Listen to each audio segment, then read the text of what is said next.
Homeless man asks Snoop Dogg, "Can you give me $1?" Snoop's response is shocking. The crowd around them had grown, their phones now openly recording the interaction. Snoop, unfazed by the attention, turned back to Marcus. "You got a plan?" he asked, his tone still calm but with an edge of urgency. Marcus hesitated, his mind racing. A plan? He hadn't thought that far ahead. For months, survival had been his only goal, finding a warm spot to sleep, scraping together enough for a meal, avoiding the dangers of the streets. But now, with $100 in his hand and Snoop Dogg standing in front of him, the idea of a future felt both terrifying and possible. I don't know," Marcus admitted, his voice trembling. "I haven't thought about tomorrow in a long time." Snoop nodded, as if he'd expected that answer. "All right," he said, pulling out his phone. "Let's start small. You need a place to stay tonight? Somewhere safe, warm? You know any shelters around here?" Marcus shook his head. "Most of them are full by this time of day, and the ones that aren't, well, let's just say they're not exactly safe." Snoop's jaw tightened, and he glanced around thinking. Then he turned to one of the people in the crowd, the young woman holding her phone up. "You," he said, pointing at her. "You know a good spot nearby? Somewhere he can crash for the night?" The woman blinked, startled, but quickly nodded. "Yeah, there's a shelter about 3 blocks from here. It's run by a church. They take people in, no questions asked." Snoop turned back to Marcus. "You hear that? 3 blocks. You think you can make it there?" Marcus nodded, though the idea of walking 3 blocks in the cold wasn't exactly appealing. But he wasn't about to turn down help. Not now.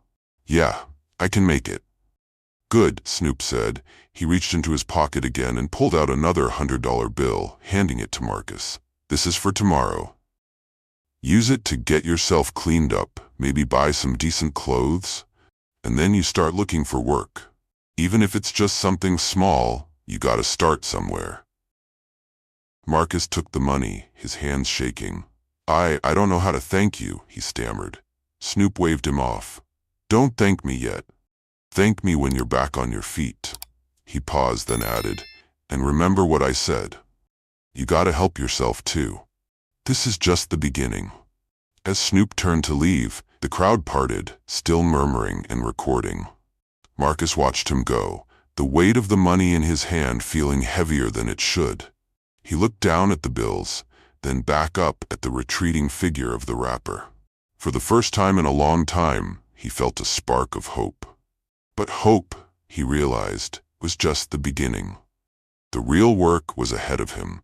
The next morning, Marcus woke up in the shelter, the first decent night's sleep he'd had in months. The place was simple but clean, and the volunteers had been kind, offering him a hot meal and a shower. He'd taken Snoop's advice and used some of the money to buy a fresh set of clothes from a thrift store nearby. Looking at himself in the mirror, he barely recognized the man staring back. Clean-shaven, with a new shirt and a pair of jeans, he looked normal, like someone who belonged in the world. But the real challenge was still ahead. He needed a job, and he needed it fast. The $200 wouldn't last forever. Marcus spent the day walking the streets, asking at every store and restaurant he passed if they were hiring.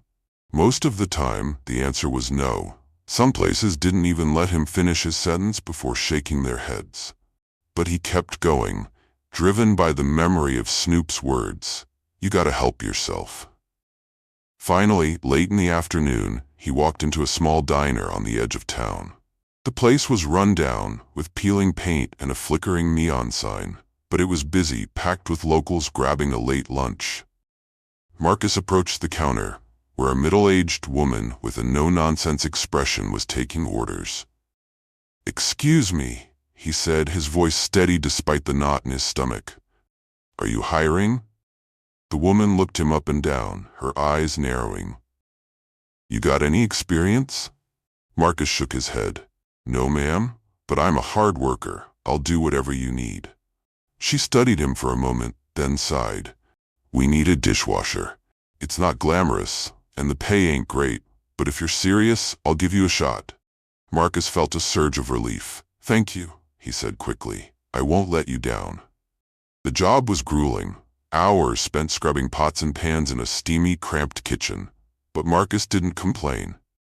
For the first time in a year, he felt like he had a purpose. And as the days turned into weeks, he started to rebuild his life, one small step at a time. Word of Snoop's act of kindness spread quickly. Thanks to the videos that had been posted online, the story went viral, sparking a wave of generosity across the country. People started reaching out to their local homeless communities, offering food, clothes, and even jobs. It was as if Snoop's simple gesture had reminded everyone that kindness, no matter how small, could make a difference. Months later, Marcus was still working at the diner, but he'd moved up from dishwasher to line cook. He'd even managed to save enough money to rent a small apartment. It wasn't much, but it was his. And every night, as he lay in his own bed, he thought about that day on the corner of Jefferson Avenue and Martin Street.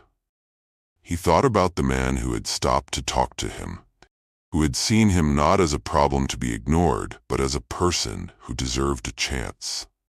One evening, as he was closing up the diner, Marcus noticed a familiar face on the TV above the counter. It was Snoop, being interviewed on a late-night talk show. The host brought up the story of the homeless man in Seattle, and Snoop smiled. "That's what it's all about," he said. "Sometimes, all it takes is a little kindness to change someone's life. But the real change, that comes from within." I just gave him a push. He did the rest. Marcus felt a lump in his throat as he watched. He knew Snoop was right. The money had helped, but it was the challenge, the belief that he could turn his life around, that had made the difference. As the interview ended, Marcus made a decision. He grabbed a pen and a piece of paper and started writing. It was a letter, short but heartfelt, addressed to Snoop Dogg. In it, he thanked the rapper not just for the money, but for the hope, for reminding him that he was more than his circumstances. He mailed the letter the next day, not expecting a response. But a few weeks later, a package arrived at the diner. Inside was a note from Snoop, along with a pair of pristine white sneakers, the same ones he'd been wearing that day on the corner. Marcus felt his cheeks burn as he noticed people recording the interaction on their phones. He wasn't sure how to feel, grateful, embarrassed, or both. Snoop reached into his pocket again, pulling out a pen and a small notepad. He scribbled something quickly, then handed the torn piece of paper to Marcus. "Go to this address tomorrow morning. They'll help you out. Tell them Snoop sent you." Marcus unfolded the note, his hands trembling slightly. It was the address of a local shelter and resource center, one he'd heard of but had always been too proud or too ashamed to visit. "I'll make sure they're expecting you," Snoop added, his voice unwavering. The air around them seemed to shift as Marcus clutched the paper and the money. It wasn't just kindness, it was hope. A fragile, flickering light in a world that had long been dark. And somehow, Marcus knew this was only the beginning. Marcus sat there, staring at the $100 bill and the note in his hands as if they were alien objects. His mind raced, caught between disbelief and cautious hope. Snoop didn't leave immediately. Instead, he stood there, watching Marcus with an intensity that felt almost unnerving. It was clear he wasn't just offering a handout. He was waiting for something, perhaps an acknowledgement or a commitment. Marcus cleared his throat, his voice shaky. "Why? Why do you care? You don't know me." Snoop tilted his head slightly, his lips forming a faint smile. "Because everyone has a story, Marcus. Yours just hasn't been told yet." He paused, glancing at the crowd beginning to gather. "And honestly, if I'm in a position to do something good, why wouldn't I?" Marcus was taken aback. He'd heard plenty of empty words over the years, but Snoop's tone carried a weight that felt genuine. Still, skepticism gnawed at him. "You don't owe me anything," Marcus said, his voice firmer now. "I've been out here long enough to know people don't just stop to help without expecting something in return." Snoop crouched down again, leveling his gaze with Marcus's. I don't expect anything, but I do believe that small actions can lead to something bigger. He gestured to the note in Marcus's hand. That place, they've got resources, job programs, counseling, whatever you might need. All I'm asking is that you show up. Marcus swallowed hard, feeling a lump in his throat. He glanced at the note again, the address scribbled in neat handwriting. He wanted to believe this was real, but years of disappointment had hardened him. And what if I can't do it? What if I screw it up? Snoop smiled faintly, shaking his head. Everyone screws up, Marcus, but giving up, that's the only way you lose. His words were simple, but landed with a force Marcus wasn't prepared for. For a moment, the noise of the city seemed to fade, and all he could hear was the quiet conviction in the rapper's voice.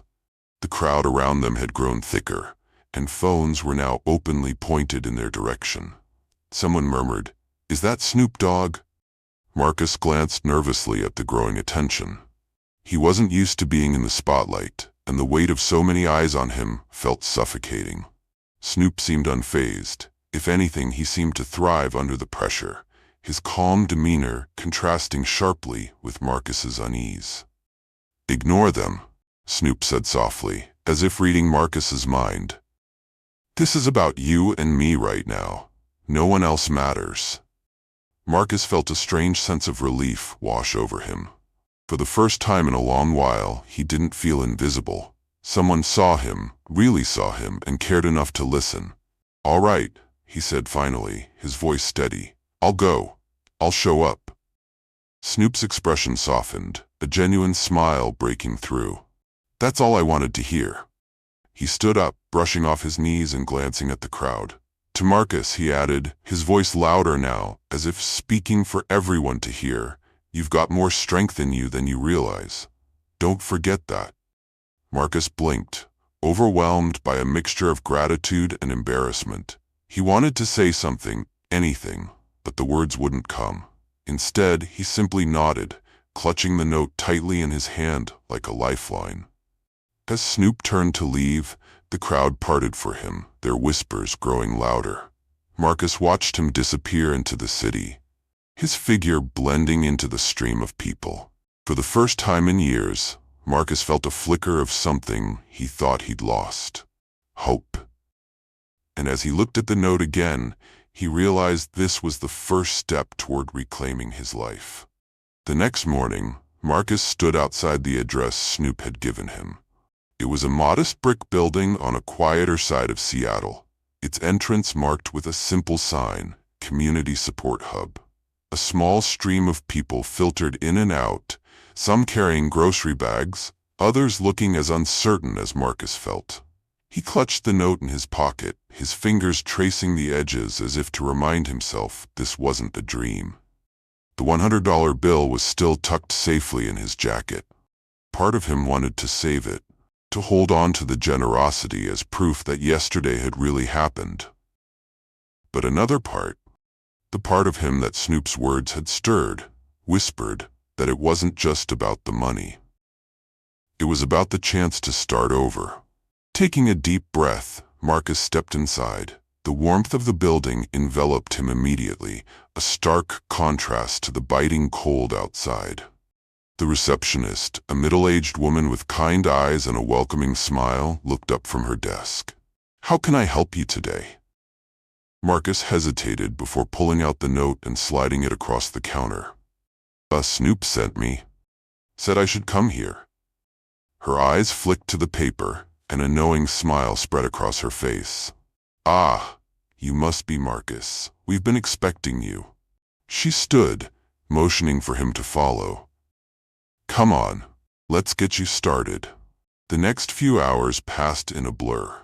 Marcus met with a caseworker who listened to his story without judgment, outlining a plan to get him back on his feet. They set him up with a temporary bed in their shelter, arranged for a doctor's appointment to address his health issues, and even connected him with a job training program.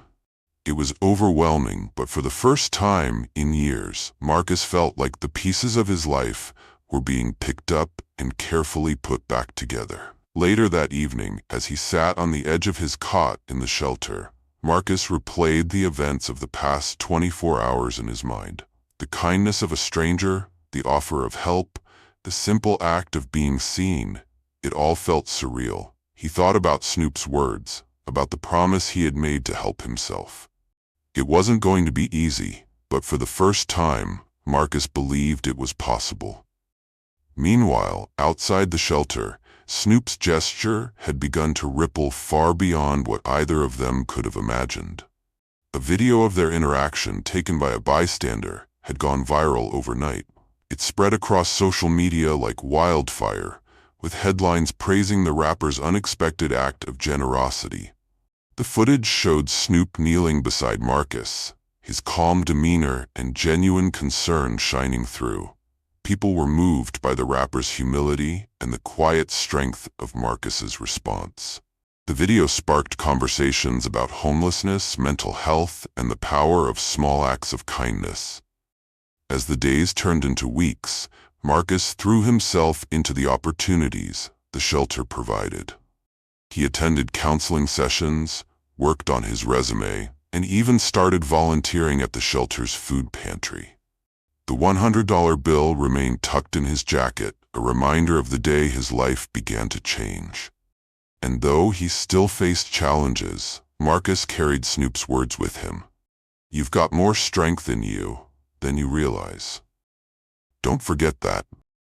Snoop, too, felt the impact of that day. The viral video had inspired him to launch a new initiative, partnering with local shelters and resource centers to provide more support for those in need. He often thought about Marcus, hoping the young man had found the courage to keep moving forward. For both of them, that brief encounter on a cold Seattle street had become a turning point, a reminder that even in the darkest moments, hope could still find a way to shine. Marcus's life continued to unfold in ways he could never have imagined. The reunion with his sister, Lisa, was just the beginning. Over the next few weeks, they spent hours catching up, sharing stories of the years they had lost. Lisa, who had built a stable life for herself as a teacher, offered Marcus a place to stay once he was ready to leave the shelter. It was a lifeline he hadn't expected, but one he gratefully accepted. For the first time in years, Marcus felt like he had a family again. Meanwhile, the video of Marcus and Snoop Dogg continued to make waves. The hashtags Your Kindness Challenge and Pay It Forward trended for weeks, inspiring countless acts of generosity across the country.